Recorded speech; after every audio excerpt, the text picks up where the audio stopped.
우린 금년에도 어김없이 맥주감사절을 맞이했습니다.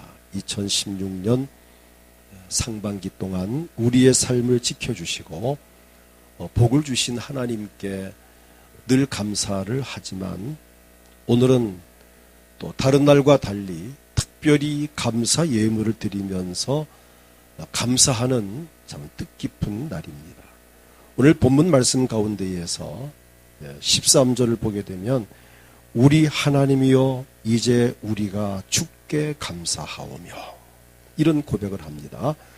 우리가 주께 감사하오며 주의 영화로운 이름을 찬양하나이다. 오늘 이 말씀을 제목을 삼습니다. 주께 감사하오며. 정말 우리는 주님께 감사하는 우리의 삶이 이어지기를 축복합니다. 우리에게 한없는 복을 주신 그 하나님, 그러니까 그분에게 어떤 감사를 드려야 할까?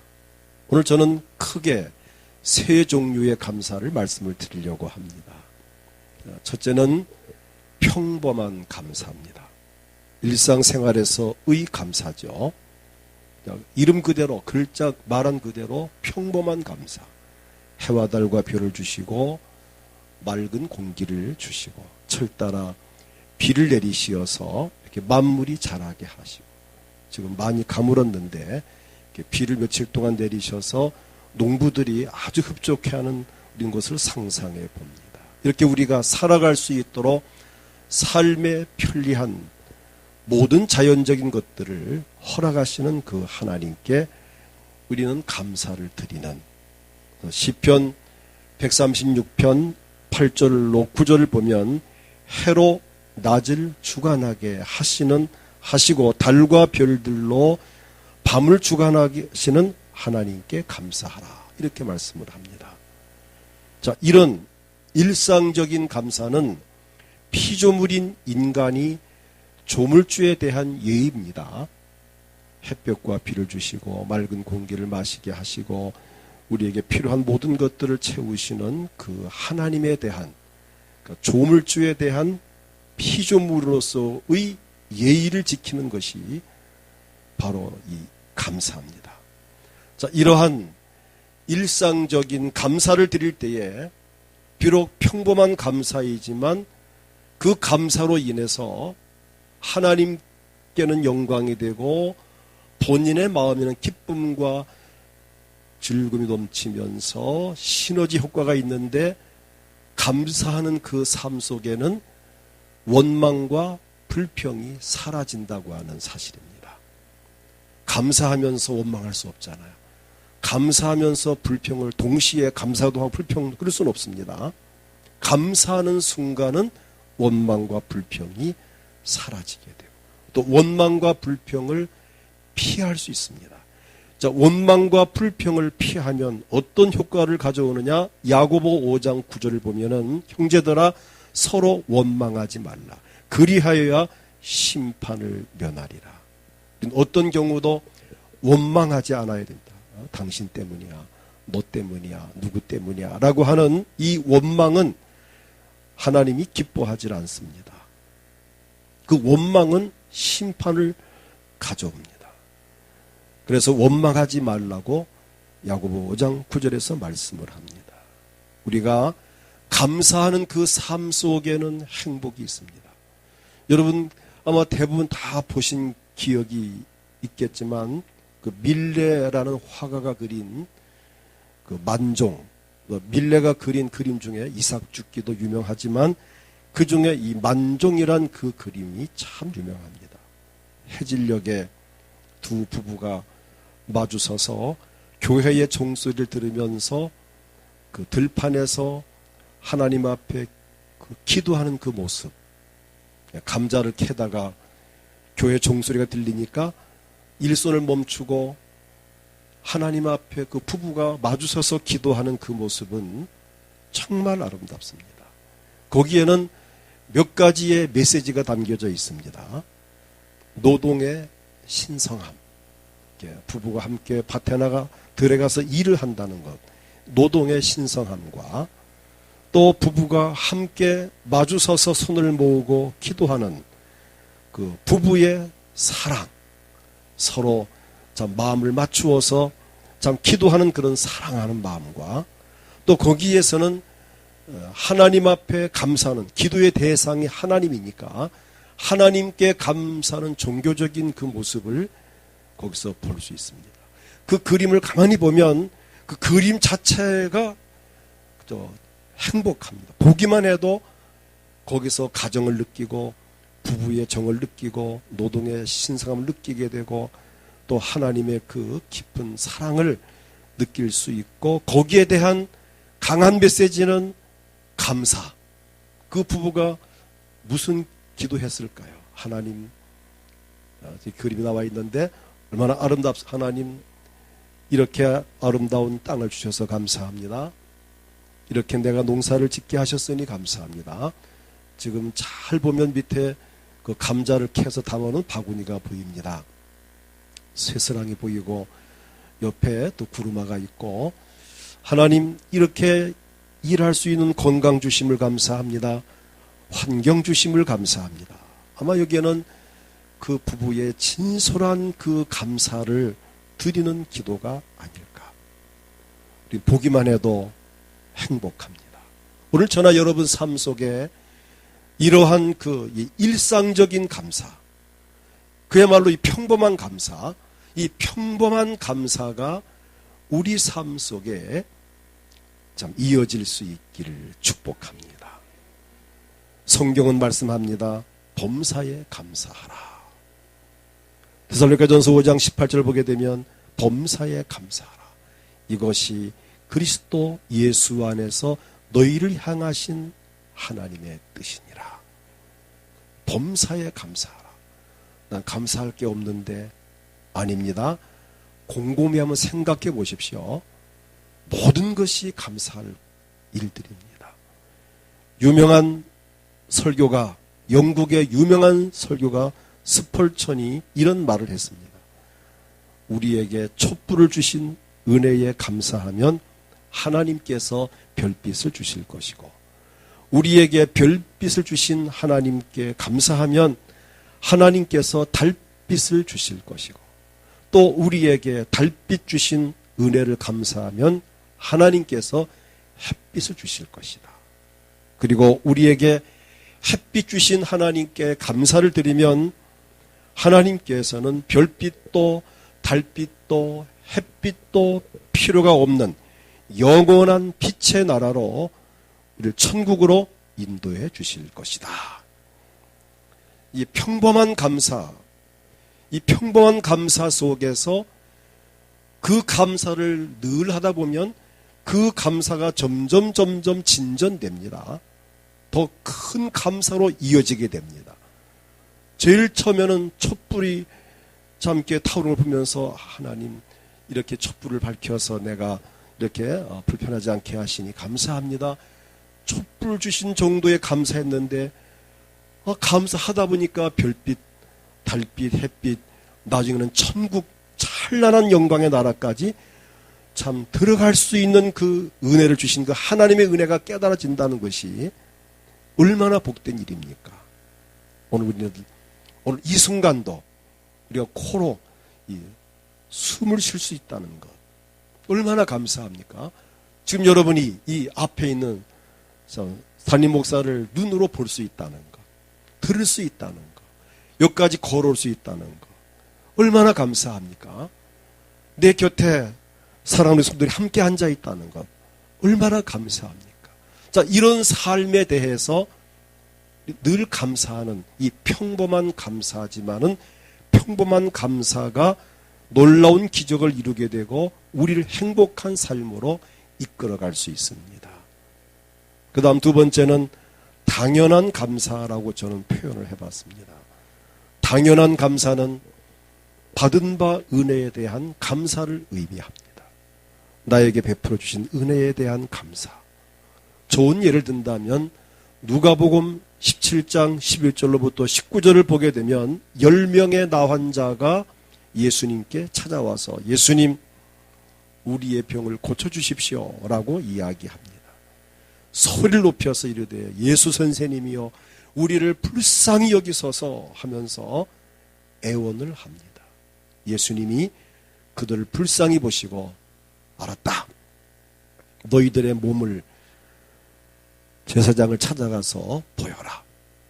무슨 말인가 하면 그 당시 이는 제사장이 건강 진단을 합니다.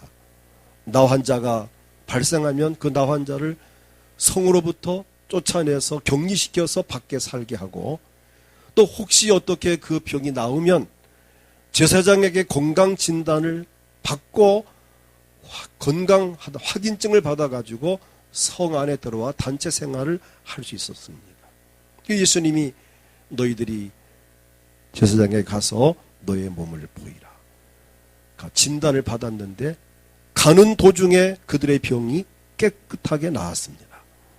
근데 그 중에 그들이 고침받고 제사장으로부터 너희들은 건강하다라고 하는 확인증을 받고 돌아옵니다.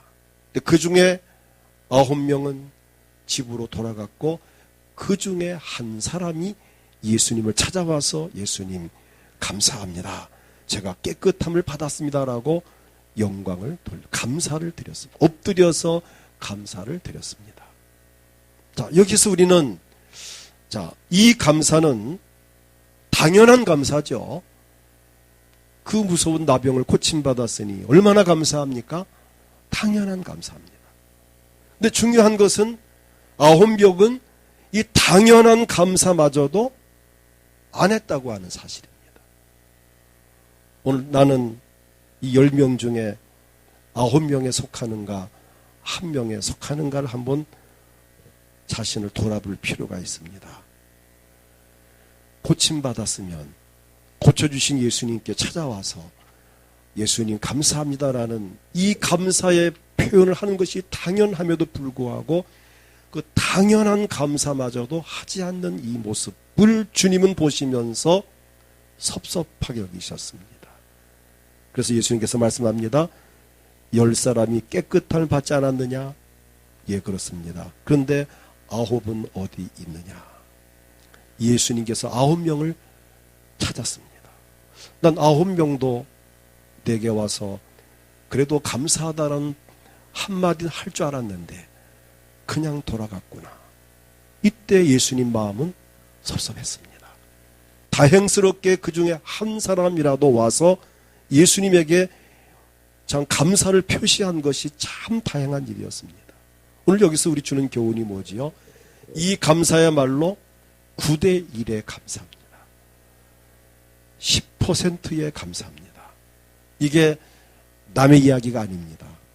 우리도 하나님께 받은 은혜가 10인데 9은 잊어버리기 일쑤고 그 중에 겨우 하나를 감사하는 정도에 그칠 데가 없지 않아 있고 100% 은혜를 받고서도 90%를 다 잊어버리고 시시하게 여기고 그저 10% 정도를 감사하는 이런 모습이 어쩜 우리 삶 속에도 있을 수도 있습니다. 자, 너무나 당연한 감사마저도 잊어버린 이들. 그러나 그 중에 한 명이라도 와서 감사를 드렸는데 그가 비록 당연한 감사를 드렸지만은 예수님은 그 감사를 기쁘게 받으시고 그에게 놀라운 구원을 허락하셨습니다. 놀라운 일이죠. 10절을 보게 되면 9명이 어디 있느냐? 섭섭히 여기셨던 주님이 19절을 가보면은 그에게 이르시되 일어나 가라. 내 믿음이 너를 구원하였느니라. 당연한 감사를 했을 뿐인데도 주님은 너무 기쁘셔서 그에게 보너스보다도 이게 실제 이게 원 오리지널 복입니다. 뭘 주셨죠? 구원을 주셨습니다. 앞에 9사람은 육신의 병은 고침받았지만 뭐를 받지 못했습니까? 구원은 받지 못했습니다. 근데 이 한 사람은 육신의 병도 나았고 구원도 받는, 천국에 들어갈 수 있는 구원을 받는 이 은혜, 우리가 하나님 앞에 당연한 감사이지만 감사하는 사람에게는 내가 생각지 못했던 더 큰 은혜를 부어주시는 하나님이십니다. 그래서 감사하면 복을 받습니다. 감사하면 기적이 일어납니다. 감사하는 자에게 하나님은 더 감사할 수 있는 여건을 허락해 주신 하나님. 아마 나중에 9명이 이걸 알았다면 참 나도 감사할 걸, 나도 가서 인사를 드렸을 걸 아마 후회를 했을 것입니다. 오늘 우리는 좀 하나님 앞에 정말 이 당연한 감사마저도 놓치지 않기를 축복합니다. 사도행전 16장 22절부터 36절을 보게 되면 바울과 실라가 감옥에 갇혀 있습니다. 근데 그들이 복음 전하다가 감옥에 들어갔어요. 사실은 원망스러운 일이죠. 하나님, 우리가 나쁜 짓을 한 것도 아니고 복음을 전하다가 감옥에 들어오다, 이게 하나님 너무하지 않습니까? 어떻게 보면은 전도하다가 전도했다는 것 때문에 감옥에 들어간 것을 본다면 하나님 앞에 짜증도 내고 원망도 할 만한데, 그런데 바울과 실라는 하나님 앞에 오히려 한밤중에 감사와 찬송을 드립니다. 하나님, 내가 감옥에 들어왔지만 나쁜 일을 하다 들어온 것이 아니고 주님의 복음을 증거하다 들어왔으니 감사합니다. 내가 이곳에 와서도 할 일이 있음을 인하여 감사합니다. 내 감옥에 들어왔지만 나를 하나님께서 곧 석방시켜 주시고 또 주의 복음을 증거케 하실 하나님을 인하여 감사합니다. 너무 감사해서 하나님 앞에 한밤중에 일어나 찬송을 불렀는데, 그 감사와 찬송 소리가 울려 퍼지는 감옥에 기적이 일어났습니다. 옥토가 움직이고 옥문이 열리고 손에 묶였던 그 줄이 풀어지고 막 난리가 났습니다. 그랬더니 간수장이 깜짝 놀라서 이거 어떻게 된 거냐, 죄수가 다 도망친 줄로 알고 난 이제 죽었다, 내가 이 간수를 제대로 하지 못해서 죄수가 도망친 것이 확인되면 나는 내일 나는 법적 처벌을 받는다, 직무유기로 나는 죽었다. 그래서 자기가 칼을 뽑아서 자살을 하려고 합니다. 내가 어차피 죽을 거 내 손에 죽자 하면서, 그때 바울이 소리를 지릅니다. 멈춰라. 우리가 도망가지 않았다. 우리가 여기 있다. 간수가 깜짝 놀랐습니다. 막 옥문이 열리죠. 지진이, 옥토가 움직이죠. 수갑이 풀어졌죠. 이 상황 속에서 이 간수가 무릎을 꿇고 고백을 합니다. 어떻게 하면 좋겠습니까? 선생님, 우리 어떻게 해야 내가 구원받을 수 있습니까? 이때 바울이 말합니다. 가로되 주 예수를 믿어라. 그리하면 너와 내 집이 구원을 받으리라. 구원을 허락해 주었습니다. 그래서 온 가족이 예수를 믿고 구원받고 세례받는 역사가 나타났습니다. 여러분, 감사하면 기적이 일어납니다. 감사하면 옥토가 움직이고, 감사할 때 옥문이 열리는, 기도의 문이 열리고 찬송의 문이 열리고 축복의 문이 열리고 막 기적이 일어나는 역사가 나타납니다. 바울과 실라가 하나님 앞에 한 이 감사, 당연한 감사지만 그 감사를 하나님 받으시고 기적을 베푸셔서 그 다음날 풀려나게 하셨고, 또 나가서 이제 로마의 시민권을 가진 사람이 확인됨으로 말미암아 더 당당하게 복음을 전하는 모습을 보게 됩니다. 오늘 여러분, 우린 당연한 감사마저 놓치는 미련한 자가 되지 말고, 우리는 당연 하나마 감사를 드림으로써 더 큰 복을 받는 지혜로운 삶을 사는 우리 모두가 되어지기를 축복합니다. 다음 셋째는 초월적인 감사가 있습니다. 이 초월적인 감사라는 글자 그대로 시간을 초월한 감사, 장소를 초월한 감사, 상황을 초월한 감사, 형편을 초월한 감사, 감사할 수 없는 상황 속에서 감사하는, 어려운 환경 속에서 감사하는 이 감사가 초월적인 감사입니다. 어쩌면 앞에서 말한 평범한 감사가 오히려 더 쉽고 당연한 감사야 당연히 쉽지만은, 이 초월적인 감사는 실질적으로 어려운 감사입니다. 어려운 감사이기에 이 감사가 더 값진, 더 가치 있는, 더 수준 높은 감사로 저는 평가를 할 수 있습니다. 좋은 예로 다니엘의 경우를 들 수 있습니다. 다니엘 6장 10절을 보게 되면 다니엘이 이 조서에 왕의 도장이 찍힌 것을 알고도 무슨 말인가 하면 이 나라의 바벨론 나라의 왕 외에 다른 신에게 절을 하거나 기도하는 자는 사자굴 속에 집어넣는다라는 법을 정했습니다. 이 법이 있는 한 다니엘은 하나님 앞에 기도할 수가 없는 겁니다. 왜? 왕 외에 다른 신에게 기도하면 처벌을, 이게 바로 악법입니다. 법은 법인데 악한 법입니다.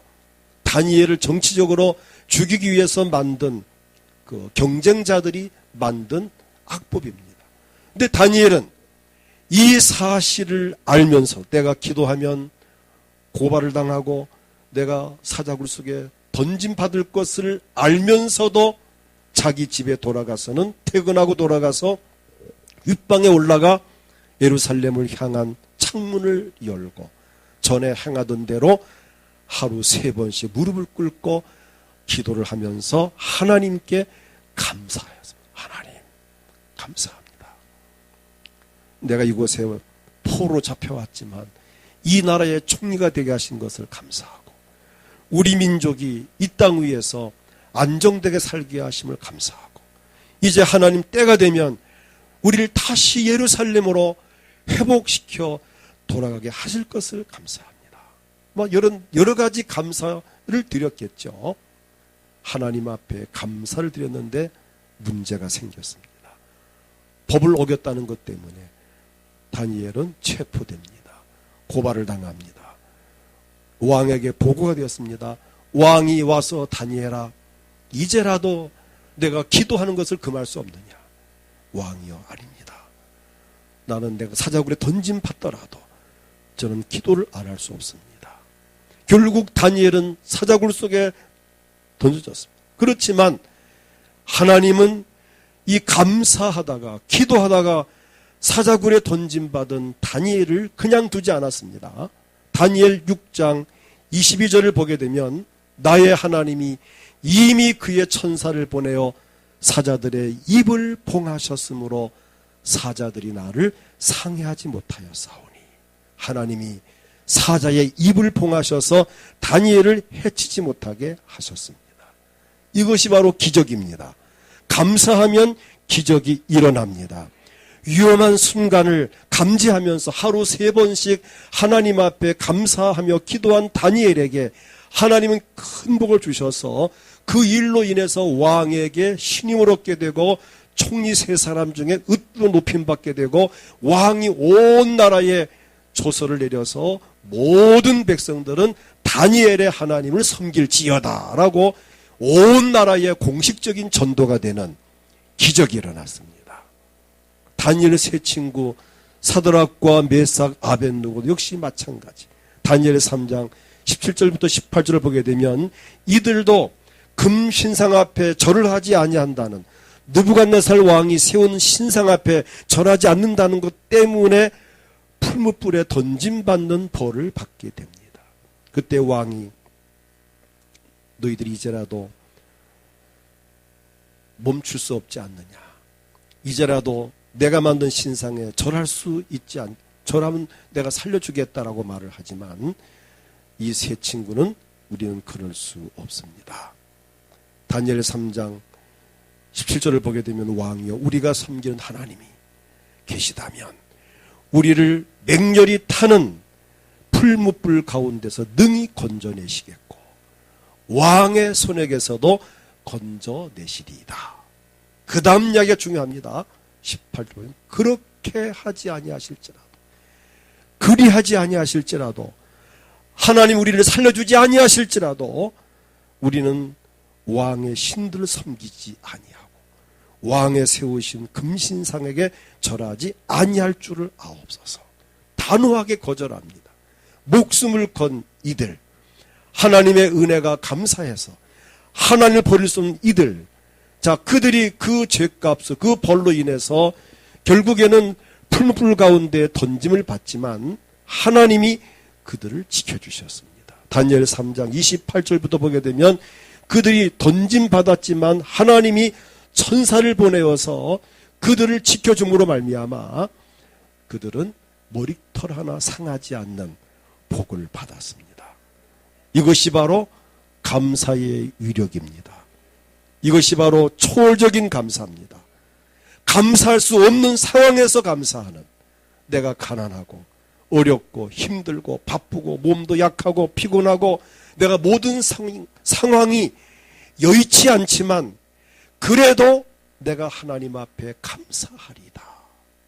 이 초월적인 감사, 감정을 초월하고 기분 나쁘지만 감정을 초월해서 감사하고 몸이 약하지만 초월해서 감사하고 내가 돈이 없고 가난하지만 그것을 초월해서 감사하고 내가 바쁘고 시간이 없지만 그것을 초월해서 감사하고 이 초월적인 감사를 드리는 삶 속에 놀라운 기적이 일어납니다. 대표적인 또 하나 예를 든다면 욥을 예를 들 수 있습니다. 욥기 1장 20절부터 보게 되면 그가 이런 고백을 합니다. 내가 알몸으로 모태에서 알몸으로 나와 싸운즉 그리고 돌아갈지라 주신 이도 여호와시요 거두신 이도 여호와시오니 여호와의 이름이 찬송받으실지니이다. 이 모든 일에 욥이 범죄하지 아니하고 하나님을 향하여 원망하지 아니하니라. 바로 이게 초월적인 감사입니다. 욥이 그 많던 재산이 다 사라지고 심지어 사랑하는 10명의 자녀가 하루아침에 목숨을 잃고 자기 몸에는 병이 들어서 거의 죽게 되는 상황에 이르렀습니다. 그래도 감사를 잃지 않는 이 욥. 그동안 나에게 하나님께서 엄청난 복을 주셨는데 주신 분이 가져갔는데 내가 뭘 원망하랴. 또 가져가신 하나님은 나에게 또 줄 수 있는데 또 받으면 되지. 그게 무슨 상관이냐. 바로 이것이 욥의 신앙입니다.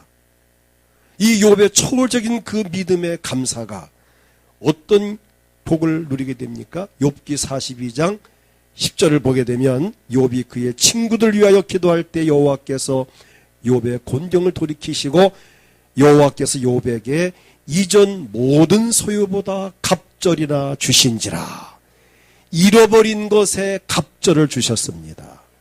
초월적인 감사를 드린 욥에게 하나님은 상상을 초월한 복을 주셨습니다. 이처럼 하나님은 초월적인 감사를 드리는 사람에게는 상상을 초월하는 복을 주십니다. 계산적인 감사하는 사람에게는 계산적인 복을 주십니다. 조건적인 감사를 드리는 사람에게는 조건적인 복을 주십니다. 예수님께서 말씀하셨습니다. 누가복음 6장 38절을 보게 되면 주라 그리하면 너희에게 줄 것이니 곧 후히되어 누르고 흔들어 넘치도록 하여 너희에게 안겨주리라. 자, 이런 복을 받아야 됩니다. 그런데 그 다음 말씀이 우리에게 충격입니다. 너희가 헤아리는 그 헤아림으로 너희도 헤아림을 도로 받을 것이니라. 하나님 앞에 계산적인 감사를 하지 않기를 소원합니다. 계산적인 헌신을 하지 않기 바랍니다. 계산적인 충성을 하지 않기 바랍니다. 내가 너무 계산을 하면, 하나님 앞에 너무 계산하면, 내가 얼마를 하면 얼마가 오고 어떻게 오고, 이 복잡한 인간의 계산하면 하나님도 그런 사람에게는 계산을 정확히 해서 주십니다. 그런데 내가 계산하지 아니하고 하나님 그냥 감사합니다. 무조건 감사합니다. 전적으로 감사합니다. 초월적으로 그냥 감사하는 사람에게 하나님은 그냥 계산하지 않고 막 부어주십니다. 다시 말하면 내가 계산해서 씌어서 드리면 하나님도 계산해서 정확하게 주십니다. 내가 뭉텅 드리면 하나님도 그냥 뭉텅 내게 부어주십니다. 여러분, 하나님 앞에 계산하시렵니까? 누가 손해일까요? 초월적인 감사를 하기 축복합니다. 너무 계산되지 마세요. 계산하면 하나님만큼 정확한 분이 어디 있을까요? 우리는 무조건 감사, 무조건 헌신, 무조건 순종, 무조건 충성, 그냥 무조건 주 앞에 하는 겁니다. 그럴 때 하나님은 독생자까지도 아끼지 않고 주신 하나님이신데 우리에게 무엇을 아끼겠습니까? 여러분 절대로 어리석은 짓 하지 마세요. 너무 계산적인 사람 되지 마십시오. 그냥 감사하세요. 하나님이 우리에게 계산하시고 독생자 주신 것 아니고 그냥 무조건 이처럼 사랑하사. 그분의 사랑은 무한합니다. 예수님 십자가 위에서 처절하게 피 흘려 죽으실 때 계산하셨을까요? 아닙니다. 무조건 우리에게 자기 목숨을 주셨습니다. 우리 모두가 정말 하나님 앞에 감사하는 자가 되어지기를 축복합니다. 평범한 삶 속에서 일상적인 감사가 이어질 때에 평안한 삶을 살아갈 수 있습니다. 하나님께서 남달리 주신 복에 대해서 감사한다면 내가 받은 것에 대한 감사니까 당연한 감사지만은 이 당연한 감사임에도 불구하고 더 큰 복을 주십니다. 그러나 아무 조건 없이 주신 복에 대해서 그냥 감사한다면 환경을 초월한 감사, 상상을 초월한 감사, 조건을 초월한 감사, 계산되지 않고 그냥 하나님 앞에 그저 하나님 감사합니다. 그저 주님 앞에 순수한 마음으로 감사할 때 하나님은 그에게 상상을 초월하는 한없는 복을 내려 주실 것입니다. 우린 그 어떤 것보다도 나의 죄와 허물을 사하시고 나를 위해서 십자가 위에서 피 흘려 죽으신 그 주님의 그 은혜를 생각만 해도 내가 물질의 복을 받고 건강의 복을 받고 소원 이루어지고 이런 걸 떠나서 이런 거 잠재해두고 그저 나를 위해서 예수님이 하늘 영광 보좌를 버리고 이 땅에 오셔서 십자가에 피 흘려 죽으신 것 그 한 가지만 생각해도 우리는 정말 감사해야 됩니다.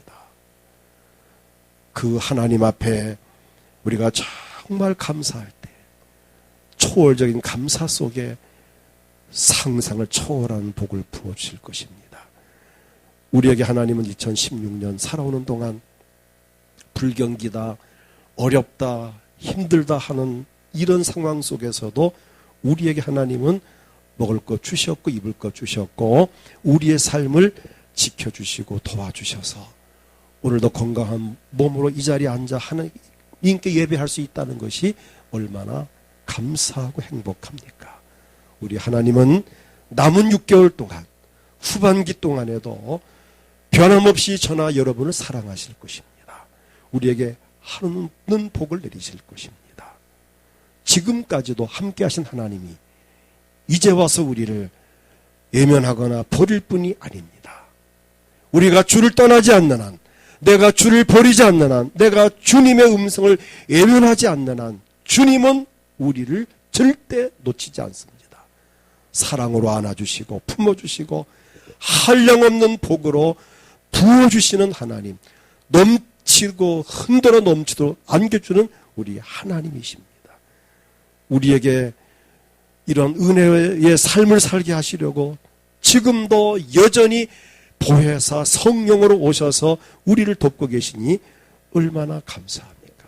우리는 몸과 마음과 물질과 영혼을 다한 감사를 드리면서 이 한 주간 감사의 삶을 살아가시고 이번 남은 후반기 동안 2016년 감사와 감사 속에서 평범한 감사, 당연한 감사, 초월적인 감사, 이 모든 감사 속에서 행복한 삶을 살아갈 수 있기를 주의 이름으로 축복합니다.